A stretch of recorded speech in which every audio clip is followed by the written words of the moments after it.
So I'm very happy to welcome to Fever Radio Pam Charles and Tony Williams, who are representing the Black Elders Association, as it goes.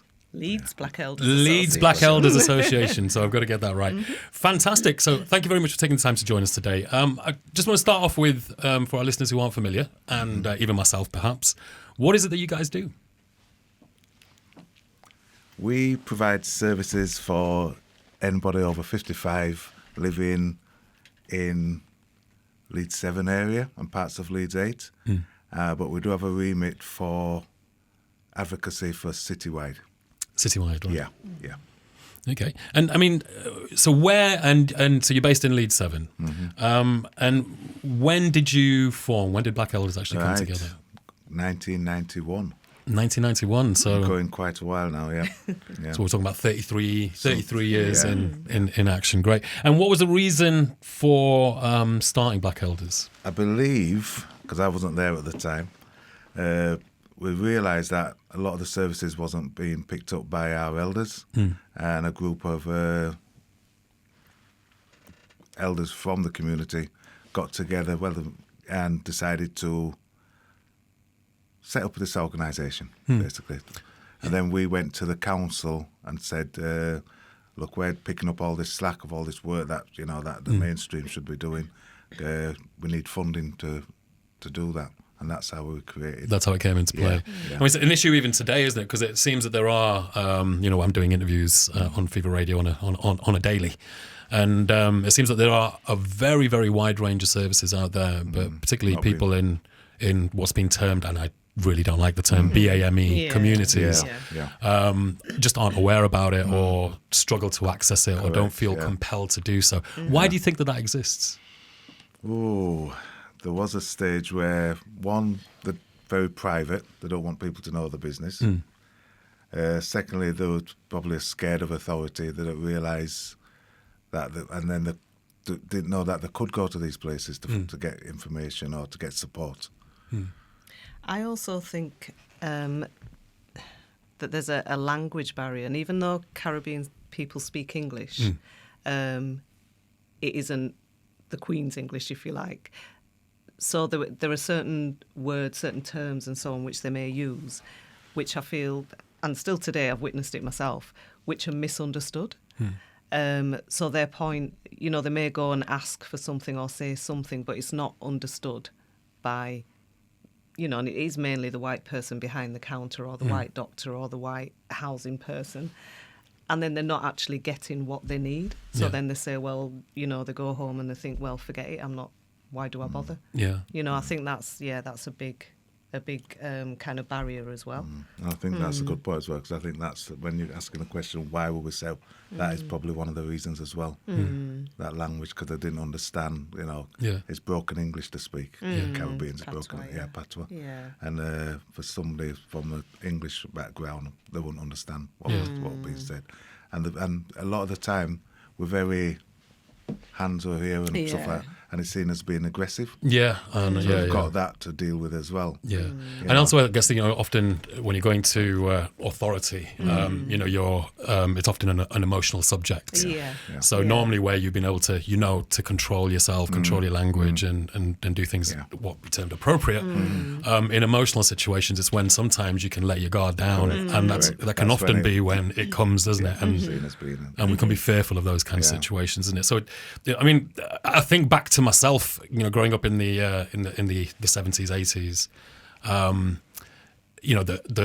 the abstract racism that we faced in different scenarios, graffiti on the walls, windows being smashed, racist comments going down to the shops, etc. There were actually race relations laws in place at that time, right? But not implemented. Or we didn't know how to access them, right? Or we didn't know that we could access that or whatever. So it's really, so important for people to know what their rights are, what they're entitled to, which the general, again, I don't like the term, but white English public just seem to be more familiar with and comfortable with, isn't it? So, it's really important to get that message out there amongst minority communities, I think.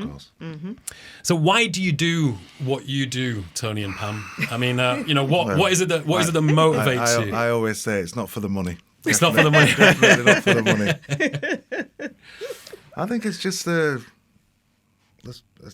job is very satisfying. You know, to change somebody's life, to help somebody. You know, you can go home on a night and say, you know, you've done a good job today. It's very satisfying, isn't it? Yeah. I think for me, the way I see it is that when we work, we're working directly with the person that we're affecting. Right. So we can see immediately the changes that we're making to their lives. And, you know, a lot of the time, sometimes it always works out exactly how it's meant to work out. And that's because of our input. Other times it might not work out exactly, but there has been a positive change. And, you know, somebody can look at us directly in our eyes and say, thank you. And it's priceless. And I think the good thing about the work we do and the position that we've been put in is we can turn it over really quick. You know, if you had to go through the system, what Pam will probably say, we can do an application form or attendance allowance or something like that. I can do it in that same day. If we went through the system, it would probably take months actually sometimes before we get to that stage. You know, so it could have the impact that we have is quite good, strong, and it's just immediate. You can see the changes. It's very direct. Yeah. I guess you get a lot of blessings as you go through your day, probably. But one thing I would say, can't please everybody. You know, that's a truism of life. And what I would like to say is that although we call Leeds Black Elders, we don't just work with Afro-Caribbeans. We work with everybody. I did want to ask you that. So who can attend? I mean, because we've got Sikh elders in Leeds. Again, they say we're called Sikh elders, but everybody can attend. We have to do that. And I guess you're the original elders in Leeds, the Black Elders. So tell us who can attend. How does that work? Right. To start off with, it's 55 and upwards. We would come out and do an assessment on you, so someone might get a referral from Leeds City Council or a self-referral or a friend, wherever, another agency. We'll go out, do an assessment, and then we'll decide where they need to be and if they, you know, what we can do for them. The clubs we run, they're quite full at the moment, which is a problem because they all want. Our thing is to get them out of the house, break down the isolation of social isolation. Because a lot of people, even since COVID, there were a lot of problems. A lot of them weren't coming out. You know, they're scared and that, but we've got them. And even after COVID, isn't it? I mean, people are worried even still, aren't they? So. That's correct, so we try and get them out, go, as I say, do a visit. And the good thing about it, we got access to, because it's like if somebody came into the office and they're asking for whatever, the problem is, for some strange reason, we never get the full picture. You know, they might tell you something. It's like when they're filling in a form, application forms. Right, so if you're going for disability allowance or something like that, can you walk to, oh yes, I can walk from there to there, but they can't. You know, so they're missing out on that by trying to make out they can do everything when they know they can't. So we try to see them in their own environment and see how they operate. Great. And that's what we do. So I mean, you deal with so many different things because you're dealing with people's lives, aren't you? And where they need assistance. So, I mean, can you give us some examples of things? I know you mentioned beforehand hoarders, and you've been involved in funerals. I mean, what kind of, or maybe even give us a success story or a great story from. Oh gosh, so many. He's passed away now. I'll tell you this one though. This guy was living in a telephone box. Oh wow. Yeah. And we picked his ex-wife, well, they're married. His ex-partner then rang us, says they need help. Anyway, we got him sorted, didn't we? Got him a property, got all his benefits sorted out, did everything for him basically. Well. And he was very happy. He lived for quite a while, didn't he? And he wasn't, to be fair, he wasn't that old either. He was only, sure, he was just turned 70 at the time, 60 or 70. He was 70 and he was living in a telephone box. Wow. And this happened because the system let him down. He actually was in hospital and he wasn't answering the letters that would come in. His rent got stopped and things like that. So when he's coming out of hospital, he's got nowhere to go now. He's been made homeless. What a double whammy, Yeah. So there's, we get scenarios like that. Well, that's just a one-off. I wouldn't say that happened all the time. I wouldn't like to think so anyway. But there was another one, wasn't there? There was a couple who, they were living in a council property, I think it was, a rented property. And they'd gone on holiday, gone away to Jamaica. I'm guessing, I can't remember why. I'm guessing maybe their rent wasn't being paid. Something had happened. They got off the plane, back to their house, couldn't get in because it had all been boarded up. So they came straight to us and they said, please, can you help? So we found out basically that, they've got nowhere to live now. The council or whoever it was, had cancelled their tenancy. Within a day, we'd found them a house. Wow. We'd found them a house. You know, for that evening, they had to sleep at a friend's house. You know, bearing in mind they've just come from a hot country. It was the middle of winter. Oh, wow. So they only had it's their a rude summer awakening. There right? You go. But within about 2 days, we'd found them a house and they're still there. And this was some years ago now. But there's all sorts of stories which we, you know, that somebody will come through the door, we'll deal with it, and then move on to the next one. Sometimes we don't get time to absorb it, or we'll look at each other and we'll say, that was some good work, that. And then the phone rings and then it's another one.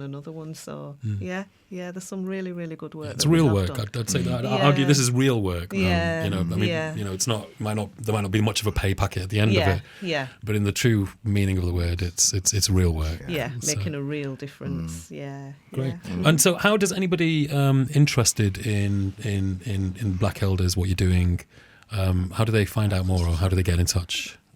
There's the website. They can go online. They can give us a ring. They can come through the door. Open door policy. Anybody can just come off the street and come in. Where are you based exactly? Next to this building now. 3 Reginald Terrace. 3 Reginald Terrace. In the heart of Chapeltown. Heart of Chapeltown, Wonderful. Okay, and your website? www.lbea.co.uk. lbea.co.uk. Yep. Wonderful. Fantastic organisation based out of the heart of Chapeltown. You might not be able to see it so far, but if you go on our social media, you'll be able to see a video copy of this interview. And Pam and Tony look like very, very kind, very sympathetic. I mean that genuinely, despite the laughter. Okay. Very kind and very sympathetic people. So if you're interested to find out more, check them out on the website, or just drop in if you're in Chapeltown.